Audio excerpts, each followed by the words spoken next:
Hi everyone, I'm Elizabeth Cantey, and this is another episode of Living Enlightened Every Day. Today we're asking the question, if we're not in love, what are we in? Let's find out.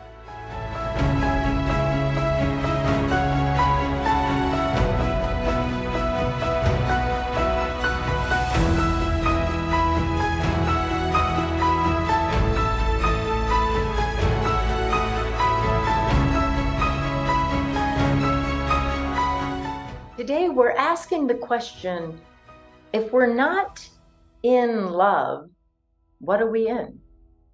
If we're not being love, what are we being? And if we're not loving, what are we doing? Interesting questions. What are we when we are not in love? I know for me, the answer has been annoyed, frustrated, angry, upset, blaming, defensive, judging, busy. There's a lot of things we're doing that seem really important at the time. But when we ask ourselves the deep question of what is more important than being in love, than being loved, and loving. And most of us will come up with the answer, nothing. So then we ask the question, what would you have to give up to be in love in every moment?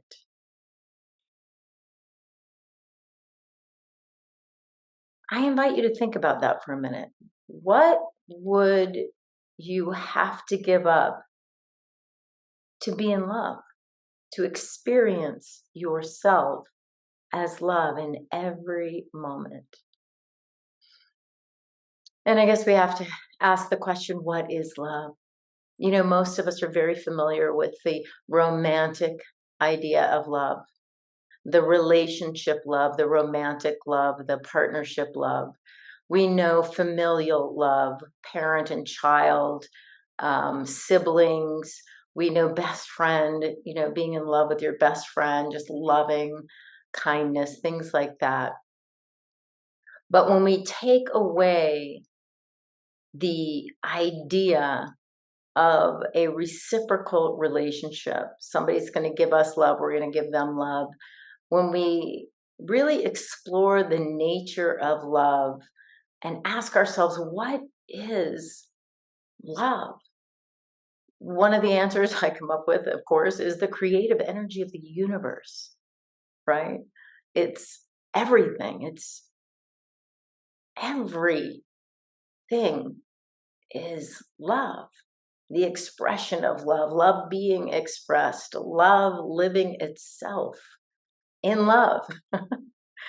But we can be a little more specific. We can have fun with the idea of love, that knowing feeling or that knowing, let's just leave it at knowing. There's a quality of awe and wonder.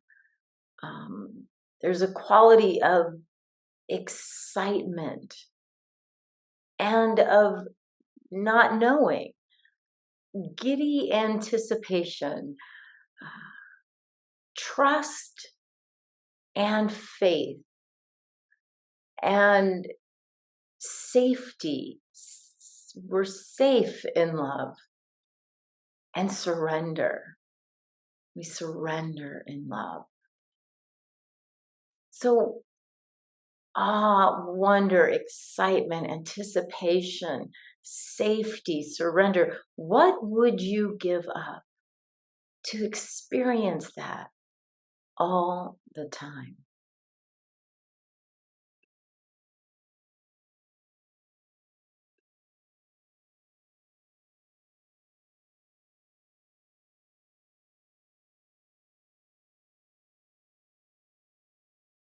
What would you give up for that?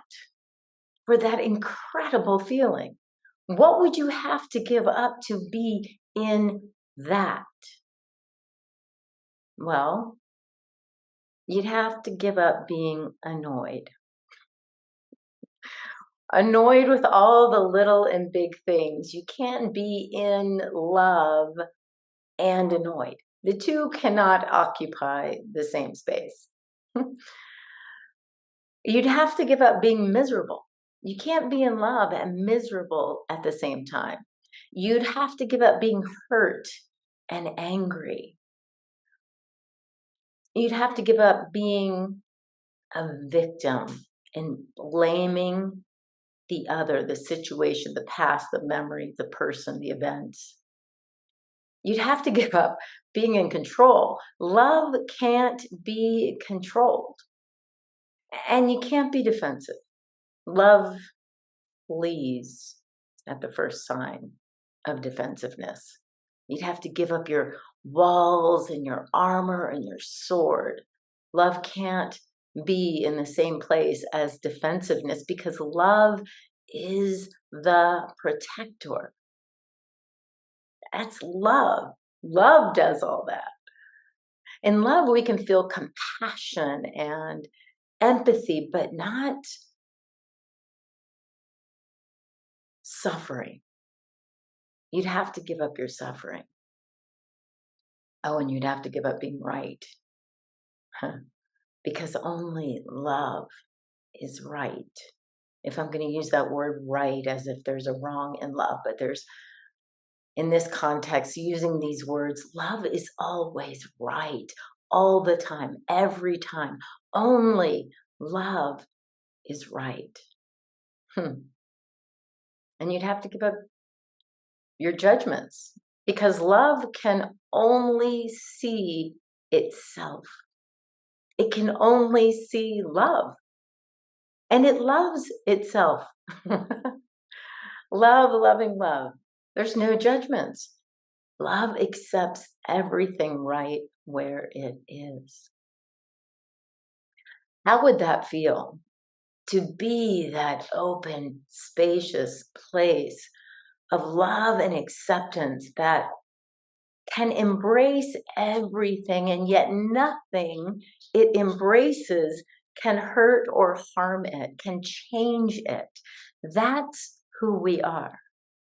That's amazing. We can feel or experience that all the time, every day. It's our natural state. Love is calling us from within. It's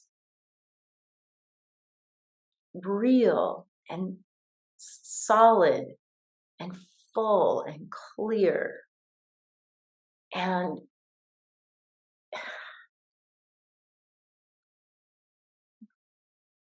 it's home, right? It's where we belong.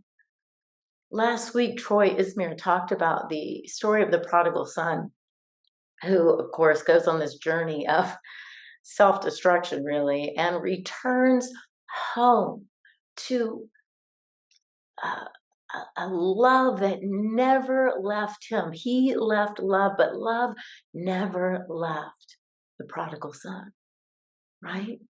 That's love. That's our nature. It's not from the world out there. It's not love calling from a partner or a friend or a child. It's not love of career or vocation or some other experience or event or relationship. It is calling for us from within to fulfill itself. And when we surrender to it, we are filled full. There's nothing missing, nothing lacking, nothing to gain or find, nothing to lose. Can you imagine living life right now, right where you are, doing exactly what you're doing, being with whoever you are with, and experiencing nothing missing, nothing lacking, and looking out from this place of fulfillment, contentment, joy, awe, and wonder, and seeing only that reflected back to you. Love seeing itself, experiencing itself. Imagine being joyful, peaceful, with nothing changing on the outside, in the outside world of effects. Just take a moment. Can you imagine that? What it would feel like to be in love, to feel love for no reason all the time? Ah, that's our birthright. That's where we're headed. Why not? Are you too busy for love? Does the wife or the partner or the dog or the child come to you ready to shower you with love and you say, no, wait, I'm busy. I'm busy right now. I can love you after I balance the checkbook, cook dinner, play golf, clean up, after the appointments, after the meetings, after I rest. Then I can love you. Ever done that? Yeah. I know the feeling. When will you fit love into your schedule? When it's convenient? At the end of the day, before lunch, before you go to bed, when you can finally find a moment, damn it, then I'll give you love. Will you give up being busy to know and experience the love that is who you are and that is expressing as life all around you? Do you need to make an appointment for that? Maybe we should. Or we can just surrender to it. Does that mean we shouldn't honor appointments and time and commitments? Of course not. But the only reason to make an appointment is to schedule an opportunity to love and be loved. We may think it's to sell something or to get our taxes in alignment or to fix some pain in our back and go see the chiropractor, right? But it's an opportunity to love and be loved. Love your work. Love your tennis game, your child's soccer practice. Love the doctor's appointment and the accountant's expertise. Schedule the time, the appointments, the sales calls. But it can be for love, in love, with love. And we can experience love, energy, creativity, healing, spontaneity, joy while we're doing it. Fill your time with love. Now that's an excellent way to fill your time, wouldn't you say? Why? Why would we be anything but love? What's better than being in love?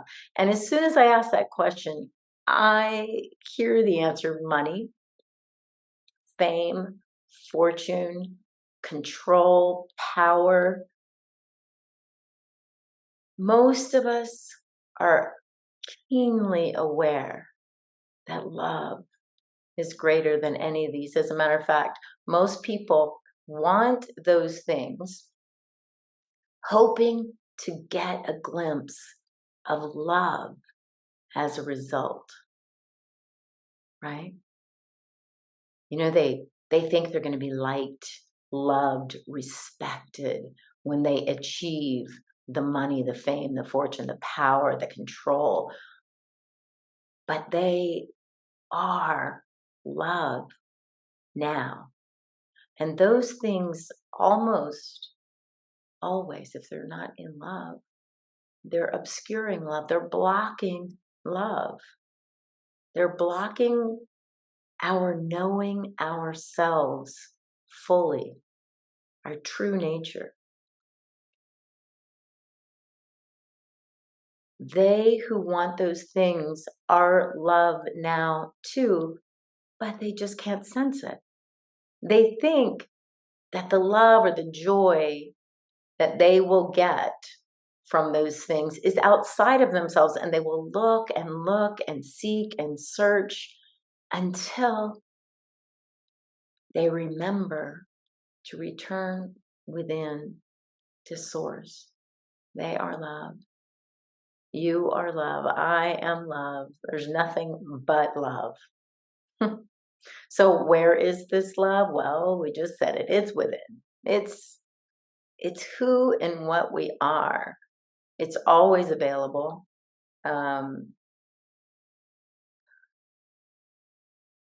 It's our natural state of being, but most of us don't recognize it as our normal state of being.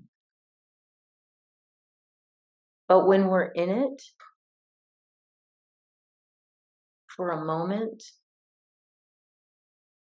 or for an hour, for a day, for a week, for a year, there's nothing more ourselves than ourselves as love. It's who we were created to be, love itself. The self, capital S, is always love. The ego, which is the set of beliefs that feels and believes itself as a separate finite being, will always look for love. It can only look outside of itself for love because it's not a self with a capital S. It's a set of beliefs. The ego doesn't recognize the self with a capital S, but the self, like we can recognize the ego. We can know ourselves as source, and the ego just, it's like a sleeping puppy in the back on the couch, just content over there because we are ourself and we experience love. And then the ego has nothing to look for, nothing to do. It just dissolves back into the nothingness from whence it came. The ego, what the ego wants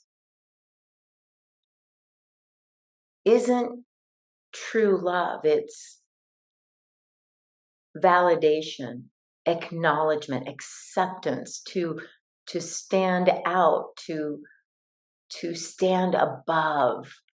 The ego wants that false idea or sense of security in relationship or control, and it's veiled as love. And many people in our society will play that game, but that's not the love that I'm speaking of. And it's not the love that we, all of us, recognize as ourself.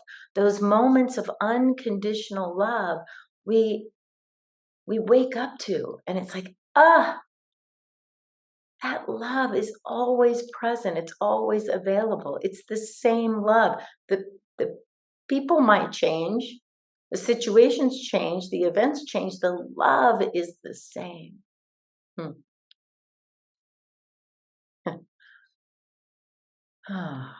When we turn inward and return to source, we experience love unconditioned. It's unconditioned by our history, world history, cultural history.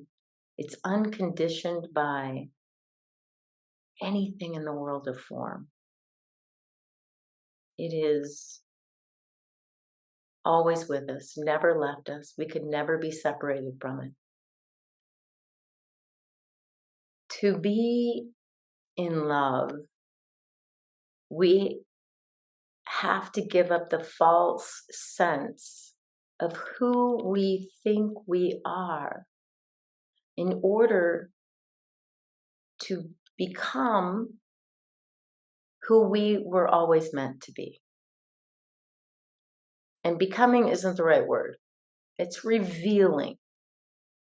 It's returning to who we've always been. Spirit expressed, source revealed, love unconditioned. And this love that I speak of is not passive. It is powerful. The power to create worlds. There's nothing more powerful than love. Love is not lacking. It is abundantly full. It's not judging. It's only and always completely accepting. It's never hurt, harmed, or endangered. It's never reacting. It's never resisting. It's never doing anything but being love. It's the very essence of healing and wholeness. So what are you willing to give up to experience the love that you are? When are you willing to move yourself into the truth of your being? They say there's no better time than now. Now's a good time. Now is a good time. I've been dealing with this. I shouldn't say dealing with it. I've been working with these questions, this dialogue that comes up for me in my meditations. Love. Who am I when I am not in love? And why would I ever choose anything else when it's so available? Most of us know ourselves as this separate being who looks a certain way and drives a certain car and has a certain job or a role to fulfill. We experience ourselves as old or young, frustrated or happy, lacking or abundant, ready or not. We know our fears and our anxieties, our missed opportunities, our failures, our successes, our stories. We're identified with that. We've done that. We can see that sometimes so clearly. And now we're asking, when are we going to know ourselves in truth? As whole, perfect, and complete? When are we going to turn within and experience the unconditioned, the love that we are? What's a good day for you? Let's schedule it. Put it in the notes. We'll schedule a day to just be love, in love, loving, and see love all around us. Who are you when you're in love? Who are you in love? When we really experience, when we recognize ourselves as love, there isn't an object of our love. There isn't something to love. There's just lovingness. That doesn't mean we won't have an object, but it means we love without the objects. The relationships in our lives are meant to guide us, to remind us, to for us to remember how we are meant to love everything and everyone all the time. In other words, when my son was born, before he was born the first time, but then right when he was born, I was so filled with love. I knew it changed my life. This is how I am meant to love everyone. He just showed up to remind me of that.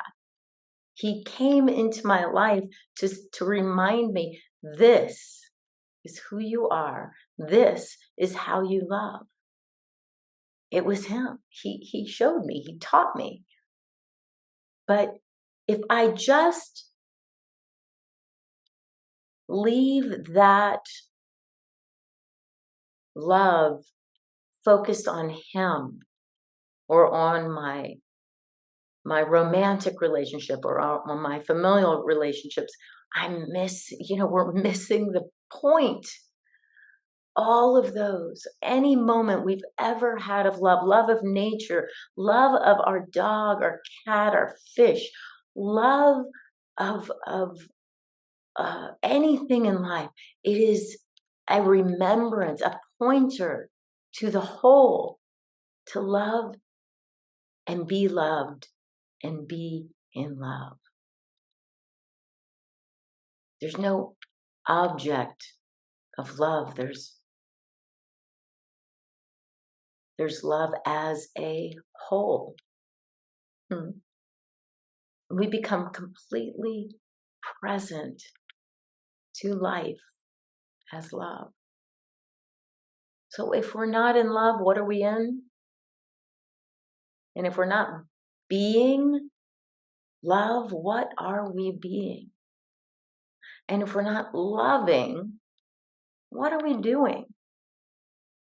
I just invite you this week, ask the questions, receive the answers, turn within.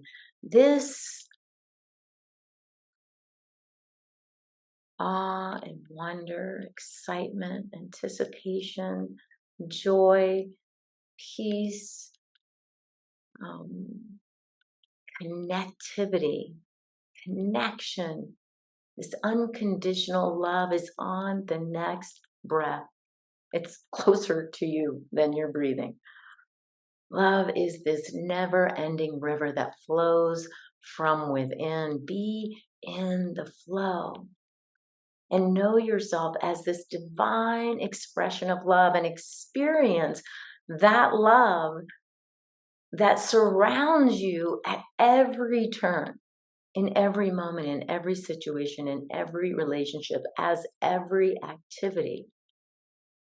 What would be better than that? You are love, and there's nothing else you can be. Let's make that commitment this week to just return to love every minute, all the time, and experience the truth of our being. That's my invitation. I'm Elizabeth Cantey. This has been another episode of Living Enlightened Every Day. You can find out more about me on my website, elizabethcantey.com. And definitely I talk about this and more in my book, Living Enlightened, The Joy of Integrating Spirit, Mind, and Body. It's on Amazon. I am so grateful that you listened, and send me a comment, a note, a question.